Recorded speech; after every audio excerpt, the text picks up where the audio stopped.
Bonjour à tous, une quatrième vidéo de commentaires sur le concours blanc, premier problème, première épreuve. Et cette fois-ci, je m'intéresse à la quatrième méthode de calcul de m puissance n, où là, on vous faisait déterminer une matrice diagonale qu'on pouvait rapprocher de la matrice m.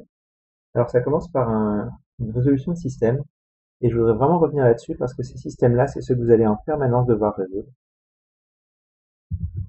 Donc un système que vous allez devoir résoudre très souvent, c'est un système de la forme une matrice fois la matrice des inconnus x, y, z égale constante fois x, y, z.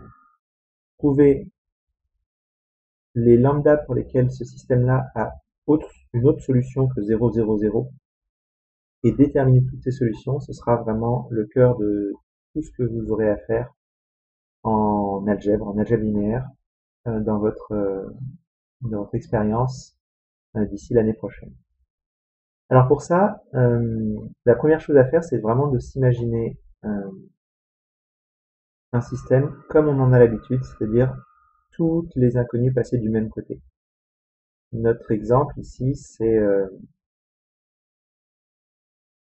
avec 1,5 de y plus 1,5 de z égale lambda x, 1,5 de x plus 1,5 de z égale lambda y, et 1,5 de x plus 1,5 de y égale lambda z. Donc là, c'est l'exemple ci-dessus avec la matrice A qui est celle qu'on est en train d'étudier. Donc 0, 1,5, 1,5, 1,5, 0, 1,5, 1,5, 1,5, 0. Alors ce système-là, il n'est pas du tout sous la forme d'un système qu'on sait résoudre. Donc la première priorité, c'est de le mettre sous forme moins lambda x plus 1,5 de y plus 1,5 de z égale 0. Et même chose avec les deux autres lignes, on repasse le moins lambda y à gauche, le moins lambda z à gauche. Et comme ça, on est vraiment amené à étudier la matrice du système qui est moins lambda 1,5, 1,5, 1,5 moins lambda 1,5 et 1,5, 1,5 moins lambda. Voilà, donc c'est absolument essentiel de repasser le système sous forme tout ce qui parle des inconnus x, y et z est à gauche et à droite. Il peut rester des constantes si on a un second membre, mais là en l'occurrence, on a affaire à un système linéaire, homogène, donc sans second membre. Et donc c'est cette matrice-là sur laquelle on doit travailler, on doit faire un pivot de Gauss pour connaître son rang. Deuxième euh, astuce qui sera omniprésente également, si on doit commencer par faire, si on doit faire un pivot de Gauss là-dessus, on va pas être très à l'aise parce que ici on a un lambda et le lambda justement il est inconnu, on cherche des informations dessus, on cherche les lambdas pour que le système ait des solutions autres que 0, 0, 0. Ça veut dire que si on doit faire une première étape de pivot de Gauss qui serait par exemple la ligne 2 reçoit lambda fois la ligne 2 plus 1,5 fois la ligne 1, donc je peux l'écrire, hein. On aurait envie d'avoir une première opération de Gauss qui serait lambda fois la ligne 2 plus 1,5 fois la ligne 1. Comme ça annule effectivement le premier coefficient. Ça, c'est pas raisonnable parce que le lambda qui est ici, pour pouvoir faire ça, il faut absolument qu'il soit non nul. Pourquoi? Parce que si je remplace la ligne 2 par 0 fois la ligne 2 plus autre chose, ben je perds totalement l'information de la ligne 2. Et ça, je vous l'ai déjà dit. Donc, plutôt que de faire ça et de traiter à part le cas lambda égale 0, ce qui serait faisable, on fait le cas lambda égale 0 séparément. Maintenant, on suppose que lambda est différent de 0 et on fait ça. L'astuce qu'on va employer, c'est de commencer par remplacer la ligne 2, ou plutôt remplacer la ligne 1 par une ligne qui ne va pas contenir de lambda en première position. Donc par exemple, on peut échanger avec la ligne 3 pour repousser le lambda le plus loin possible. Et dans ce cas-là, c'est la ligne 3 qui va devenir la ligne 1. Donc pas la ligne 2. Voilà, je ne vais pas faire plus loin à la main la résolution. Pour le reste de la résolution, on pourra suivre sur le corrigé. Mais très important de commencer par vous garantir un pivot avec lequel vous allez pouvoir attaquer un pivot de Gauss sans vous poser de problème de est-ce que mon lambda par lequel je multiplie la ligne 2, est-ce qu'il est non nul ou pas. Donc là, l'étape d'après, ça va être ligne 2 reçoit ligne 2 moins ligne 1, et ligne 3 reçoit 1,5 de la ligne 3 plus lambda fois la ligne 2, fois la ligne 1, pardon. Donc ça posera aucun problème. Il n'y a pas de cas où ça ne fonctionne pas. Voilà.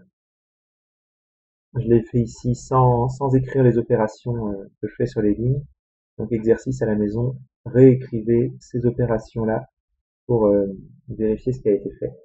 Et bien sûr, sur votre copie, ne faites pas l'économie, contrairement au corrigé, ne faites pas l'économie d'écrire lambda 2 reçoit machin, lambda 3 reçoit machin. C'est comme ça que votre examinateur pourra voir si vous avez suivi le bon algorithme et si l'erreur éventuelle que vous avez faite, elle est due à une étourderie ou au contraire si vous aviez pas la bonne méthode. Pour la conclusion quant au rang, pareil, n'allez pas trop vite. Il y a des gens qui sont arrivés à une matrice échelonnée et qui ont tout de suite conclu que du coup le rang est égal à 3. Alors en fait la matrice est échelonnée, mais vous voyez que dans les coefficients diagonaux, il y a des lambdas. Donc bien sûr que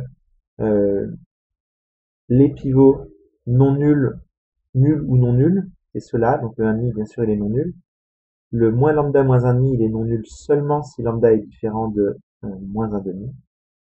Et ce coefficient-là, pareil, il va être nul à certaines conditions. Donc, il ne s'agit pas d'aller trop vite, de dire bah, le rang ça a l'air d'être 3 et basta.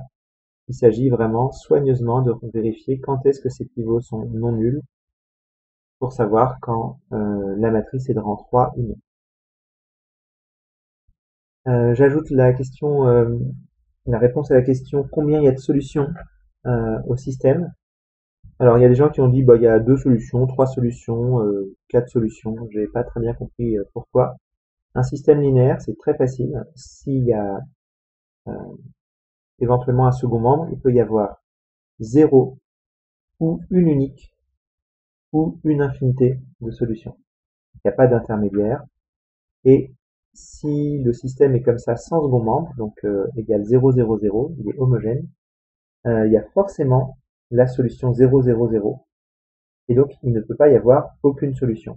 Donc la réponse à cette question, si on vous demande combien il y a de solutions, c'est nécessairement une unique ou une infinité. Il n'y a pas d'intermédiaire. Quand la matrice est de rang 3, c'est une unique solution. Quand la matrice est de rang inférieur, c'est une infinité de solutions.